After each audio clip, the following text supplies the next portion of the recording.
अभी नुकसान किस तरह से होते हैं? सामान्य तौर पे मनुष्य का जो बॉडी टेम्परेचर है वो 37 डिग्री के आसपास होता है, लेकिन बाहर चल रहा है 45 डिग्री। तो 8 डिग्री का तो फर्क यही हो गया। अब अगर ये क्यूमुलेटिव हीट और वहां पर इकट्ठी हो गई है तो 5-7 डिग्री और बढ़ गया। अब इस कंडीशन में क्या होता है कि अगर हम ये देखें कि अगर बाहर एक मोमबत्ती या कोई वैक्स या पिघल जाए तो हमारे शरीर में जो प्रोटीन मौजूद है, जो हमारे ब्लड में लगातार बह रहा है, वो प्रोटीन अगर आपकी जमने जैसी लगे, जैसे अंडा उबालते हैं तो कैसे जम जाता है यॉक, प्रोटीन का पार्ट, तो इस तरह से अगर हमारे उसमें होगा तो हम बहुत तेजी से देखेंगे कि ये आपके लिए हार्ट अटैक का और किसी भी तरह की दुर्घटना का कारण बनेगा।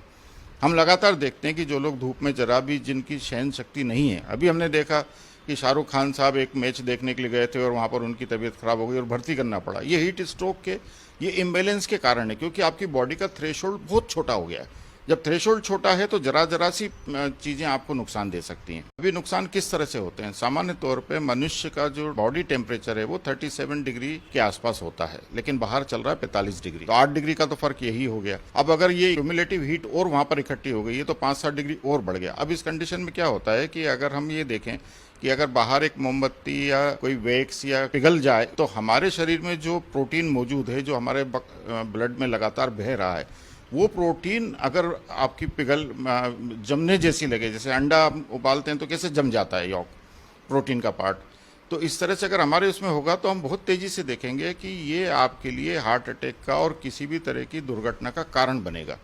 हम लगातार देखते हैं कि जो लोग धूप में जरा भी जिनकी सहन शक्ति नहीं है, अभी हमने देखा कि शाहरुख खान साहब एक मैच देखने के लिए गए थे और वहाँ पर उनकी तबीयत खराब हो गई और भर्ती करना पड़ा। ये हीट स्ट्रोक के, ये इम्बैलेंस के कारण है, क्योंकि आपकी बॉडी का थ्रेशोल्ड बहुत छोटा हो गया है।